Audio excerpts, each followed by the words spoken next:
Assalamualaikum warahmatullahi wabarakatuh. Nama saya Nasmanul Hidayah dari kelas 12 Multimedia 2. Dan di sini saya akan menceritakan mengenai asal-usul suku Dayak Punan Sega. Yang akan kita awali dengan tersebutlah orang-orang suku Dayak Punan Sega yang pada zaman dahulu kala sangat dicintai oleh para dewa. Mereka tidak mengenal rumah, belum mengenal cara bercocok tanam, dan tidak pernah berburu binatang. Namun mereka hidup damai sejahtera dan tidak pernah kekurangan sesuatu apapun. Hidup mereka terpenuhi dari segala keinginan, apapun yang mereka inginkan seperti makanan, buah-buahan, daging, dan lain-lain akan tersedia hanya ketika mereka memintanya.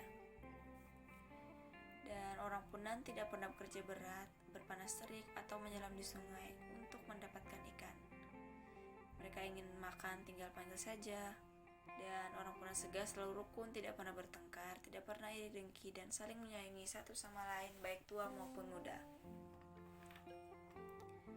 Ketua adat itu sangat dihormati oleh mereka dan sangat dijunjung tinggi, serta ketua adatlah yang berhak diberi kepercayaan penuh memegang hak kekayaan keturunan mereka sejak nenek moyang. Banyak sekali orang di luar suku Dayak Punan Sega yang merasa iri melihat kehidupan suku Punan Sega yang serba cukup dan selalu damai. Suku Dayak Punan Sega ini masih setengah gaib karena mereka tinggal di ujung pohon durian raksasa di tengah hutan belantara di hulu sungai Sega. Pohon durian mereka tinggali itu memiliki keganjilan dan keanehan. Pohon itu tidak bergerak atau bergoyang ketika datang angin kencang, dan bila hujan datang, orang Punan Sega yang tinggal di sana tidak pernah basah serta tidak pernah kebasahan. Pohon itu seperti menjadi pelindung bagi mereka dari hujan, panas, dan juga angin. Seluruh kehidupan Dayak Punan Sega tidak terlepas dari kekayaan luar biasa yang mereka miliki. Kekayaan itu bukan berupa harta benda yang banyak, tapi mereka memiliki sebuah sendok nasi yang terbuat dari kayu, memiliki paha babi yang kering namun masih tetap utuh, dan memiliki kepala burung enggang. Ketiga harta itu didapat nenek moyang mereka dari langit yang khusus diturunkan dan diberikan kepada mereka agar mereka selalu hidup bahagia, damai, dan sentosa. Bila mereka lapar dan ingin mendapat nasi, maka pusaka sendok nasi itu dipukul-pukulkan oleh ketua adatnya ke batang pohon durian sambil membaca mantra-mantra atau doa-doa para dewa dan nyanyian, maka datanglah nasi yang panas ke hadapan mereka masing-masing. Lalu paha babi juga dipukul-pukulkan, maka datanglah daging babi yang panas dan sudah dimasak di hadapan mereka. Dan kepala burung enggang juga dipukul-pukulkan ke batang durian, maka muncullah berbagai jenis daging burung yang sudah matang dan juga empuk. Mereka kemudian makan dengan lahap sesuai kebutuhan mereka, dan setelah selesai makan, semua yang ada di depan mereka itu menghilang entah kemana. Dan lain lagi, untuk mendapatkan sagu, orang Punan Sega tidak perlu menebang pohon sagu. Mereka cukup membuat lubang di batang sagu, lalu batang pohon sagu dipukul-pukul saja, maka sagu yang sudah bersih langsung keluar dari lubang batang pohon sagu tersebut. Dan orang Punan pun langsung mengambil sagu itu dengan cepatan dan tanpa menginjak tanah. Namun ratusan tahun kemudian ternyata ada orang yang berusaha mengintip pohon durian tempat tinggal orang Punan. Dan setelah lama orang tersebut berusaha mengetahui rahasia suku Dayak Punan Sega, maka tahulah dia tentang rahasia mereka.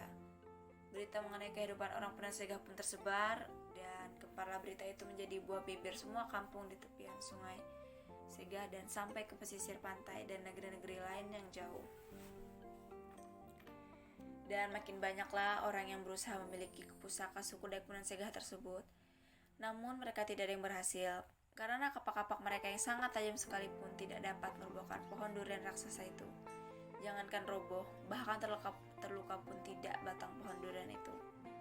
Dan pada suatu hari ada seorang bernama Bahagai yang juga ingin merebut pusaka suku Punan Sega. Dan ia membawa kapak yang paling tajam untuk menebang pohon durian tersebut. Dengan cermat dan semangat, dia mulai menebang pohon tersebut. Namun setiap kali kapak yang melukai batang pohon durian itu, tiap kali pula itu bahan pohon itu pulih seperti sedia kala. Hingga berhari-hari dia mencoba tapi tidak berhasil juga, dan hingga akhirnya dia pulang dengan perasaan hati yang kecewa. Setelah kejadian itu, sepilah orang yang berniat untuk mencuri pusaka suku Punan Sega. Hingga kemudian ada orang sakti yang pergi jauh dari kampungnya untuk mencari kapak sakti langit atau kapak sakti pinggir langit. Dan setelah mendapatkan kapak sakti tersebut, dia pergi menuju pohon durian suku Punan Sega dan langsung menebang pohon durian itu. Dengan kapak sakti itu ternyata dapat melukai pohon durian tersebut. Dan melihat kejadian itu, orang-orang Punan menjadi ketakutan. Kepala adat lalu berteriak meminta orang itu untuk menghentikan perbuatannya. Orang sakti itu pun lalu minta kepada kepala adat untuk menyerahkan ketiga pusaka Punan Sega bila tidak ingin pohon tempat tinggal mereka roboh. Dan dengan sangat terpaksa, akhirnya orang-orang suku Punan Sega pun menyerahkan pusaka milik mereka kepada orang sakti tersebut. Setelah beberapa puluh tahun kemudian, orang sakti itu ternyata timbul rasa menyesal telah mengambil ketiga pusaka yang merupakan kekayaan suku Dayak Punan Sega. Karena ketiga pusaka tersebut tidak dapat digunakan olehnya.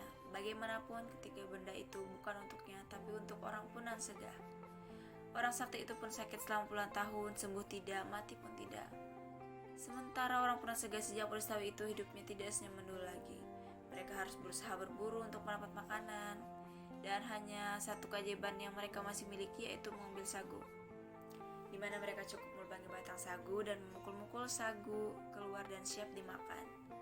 Dan orang-orang yang benar jahat ternyata masih saja belum puas untuk mengganggu orang Punan Sega. Mereka tutup lubang sagu milik Punan Sega dengan kotoran bekas rautan-rautan dan daun-daun tanah, sehingga lubang pohon sagu tersebut tidak dapat mengeluarkan sagu lagi. Dan akhirnya orang Sega pun tidak lagi tinggal di pohon-pohon yang tinggi. Mereka sudah turun ke tanah dan menjalankan aktivitas seperti orang-orang kebanyakan.